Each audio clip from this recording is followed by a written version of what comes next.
BSc second semester chemistry का जो हम लोग यूनिट 3 आज स्टार्ट करने वाले केमिस्ट्री ऑफ न्यूक्लिक एसिड। तो आज हम उसमें बात करेंगे न्यूक्लिक एसिड के बारे में। ठीक है कि न्यूक्लिक अम्ल आपका क्या होता है, कितने टाइप का होता है। ठीक है, तो इसके टाइप भी हम देखेंगे। आज देख सकते हो दो प्रकार का होता है, ribonucleic acid and deoxyribonucleic acid. इसके टाइप भी देखेंगे, बहुत ही आसानी से इसको समझेंगे। ठीक है, तो प्लीज़ वीडियो को लास्ट तक देखना यार, स्किप ना कीजिएगा। आप चैप्टर का पहला ही आपका है पूरा न्यूक्लिक एसिड के बारे में ही इसमें हमें पढ़ना है। ठीक है, देखो बात करते हैं न्यूक्लिक एसिड, न्यूक्लिक अम्ल क्या होता है। तो न्यूक्लिक अम्ल उच्च अणुभार वाले रंगहीन कार्बन हाइड्रोजन ऑक्सीजन नाइट्रोजन व फास्फोरस से बने बायोपॉलीमर मतलब जैव बहुलक होते हैं जो लगभग प्रत्येक कोशिका में पाए जाते हैं। ठीक है, ये क्या होते हैं, न्यूक्लिक अम्ल उच्च अणुभार वाले रंगहीन जो कि कार्बन हाइड्रोजन ऑक्सीजन नाइट्रोजन व फास्फोरस से बने जैव बहुलक होते हैं जो लगभग प्रत्येक सेल में पाए जाते हैं, अर्थात प्रत्येक कोशिका में पाए जाते हैं। ये पेंटोज शर्करा, फास्फेट और नाइट्रोजनी क्षार से बने होते हैं। ठीक है, ये बात कही गई, ये पेंटोज शर्करा, फास्फेट और नाइट्रोजनी क्षार से बने होते हैं। तो देखो न्यूक्लिक एसिड जो है ये नाइट्रोजीनस बेस H3PO4 और पेंटोज शुगर से मिलकर बना होता है। नाइट्रोजीनस बेस का मतलब देखो कहा गया ना, पेंटोज शर्करा, नाइट्रोजीनस बेस का मतलब हो गया नाइट्रोजनी क्षार। ठीक है, H3PO4 का मतलब फास्फोरिक अम्ल और पेंटोज शुगर मतलब पेंटोज शर्करा। ठीक है, तो ये बात होती है। अगला कहा गया न्यूक्लिक एसिड वे जैव अणु होते हैं जो सभी जीवित कोशिकाओं के नाभिकों में न्यूक्लियो प्रोटीन अथवा क्रोमोसोम के रूप में पाए जाते हैं। ठीक है, क्या होते हैं, जीवित कोशिकाओं के नाभिकों में न्यूक्लियो प्रोटीन अथवा क्रोमोसोम के रूप में पाए जाते हैं। और ये दो प्रकार के होते हैं, आरएनए और डीएनए, मतलब राइबोन्यूक्लिक एसिड और डीऑक्सीराइबोन्यूक्लिक एसिड। ठीक है, डीएनए। तो दो टाइप के होते हैं, डीएनए और आरएनए। ठीक है, तो इसके दोनों टाइप भी देखेंगे हम लोग। तो देखो इतना समझ में आया, राइबोन्यूक्लिक एसिड और डीऑक्सीराइबोन्यूक्लिक एसिड दो प्रकार के होते हैं। ठीक है, तो ये बात होती है आपके न्यूक्लिक एसिड की। तो देखो डीएनए आनुवांशिकता का रासायनिक आधार है तथा इसे आनुवांशिक सूचनाओं के संग्राहक के रूप में माना जाता है। मतलब डीएनए को हम लोग आनुवांशिक सूचनाओं का संग्राहक मानते हैं। ठीक है, और न्यूक्लिक एसिड डीएनए तथा आरएनए का महत्वपूर्ण कार्य एक है कि कोशिका में प्रोटीन का संश्लेषण।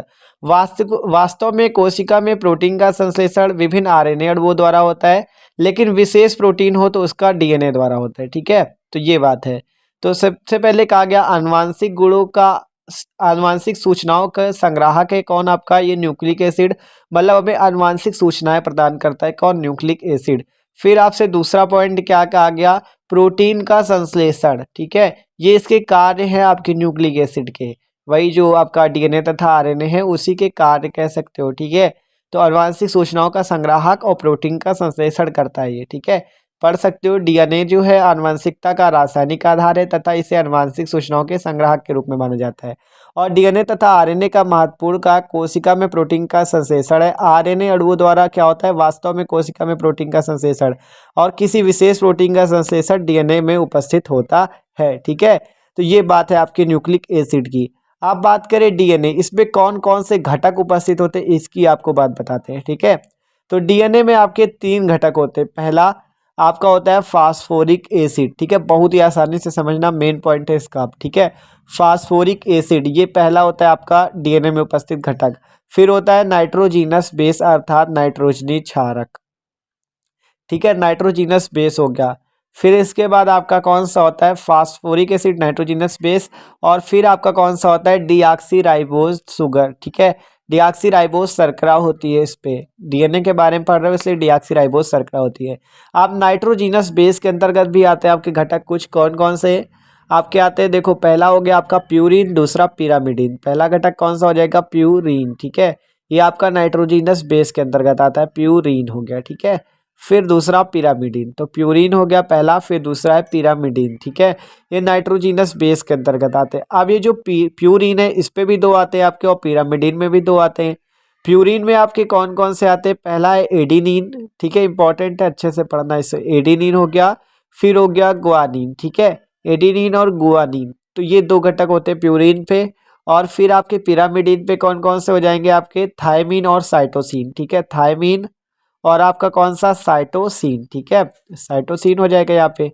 तो ये आपके पिरामिडिन पे हो गए। ठीक है, साइटोसिन। तो डीएनए में आपसे अगर पूछा जाए कौन कौन से घटक, तो एडेनिन, गुआनिन, थायमिन और साइटोसिन क्वेश्चन पूछ लिया जाता है आपसे, ठीक है। तो फास्फोरिक एसिड, नाइट्रोजिनस बेस और डीऑक्सीराइबोज। फिर नाइट्रोजिनस बेस प्यूरिन और पिरामिडिन। प्यूरिन के अंतर्गत दो आ गए, एडेनिन, गुआनिन, और पिरामिडिन में थायमिन और साइटोसिन। ये बात है डीएनए की, ठीक है। अभी आरएनए की भी बात बताएंगे आपको। तो डीएनए समझ में आ गया। आप देखते आरएनए, ठीक है। आरएनए में भी वही 3 घटक होते हैं, पहला फास्फोरिक एसिड, दूसरा नाइट्रोजिनस बेस और तीसरा होता है राइबोज शुगर। डीएनए में डीऑक्सीराइबोज थी, लेकिन इस पे राइबोज, ठीक है। अब नाइट्रोजिनस बेस के अंतर्गत भी दो आएंगे, पहला कौन सा, प्यूरिन, और दूसरा पिरामिडिन। इसमें अंतर देखना डीएनए और आरएनए में क्या मिलेगा आपको, ठीक है। पिरामिडिन, ठीक है। तो ये हो गया दूसरा। अब ये जो प्यूरिन है आपका, इस पे भी दो आएंगे, कौन कौन से, एडेनिन और गुआनिन, ठीक है। एडेनिन और आपका कौन सा हो जाएगा, गुआनिन, ठीक है। तो ये दो इस पे भी आ गए, गुआनिन।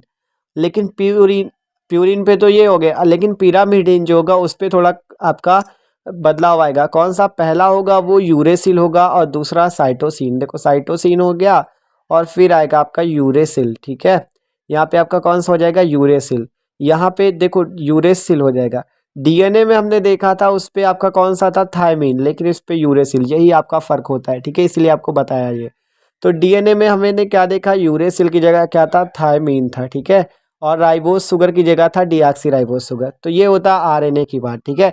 ये याद रखना, डीएनए में इसकी जगह थायमिन होता है और आरएनए में यूरेसिल। और डीएनए में डीऑक्सीराइबोज शुगर, लेकिन आरएनए में राइबोज शुगर होती है, ठीक है। तो ये बात तो समझ में आ गई होगी। डीएनए और आरएनए में अंतर भी इस पे देख सकते हो। आरएनए में 4 क्षारक, एडेनिन, गुआनिन, यूरेसिल और साइटोसिन, ठीक है। तो ये बात थी न्यूक्लिक एसिड की, डीएनए तथा आरएनए की भी आपको बात बता दी, ठीक है।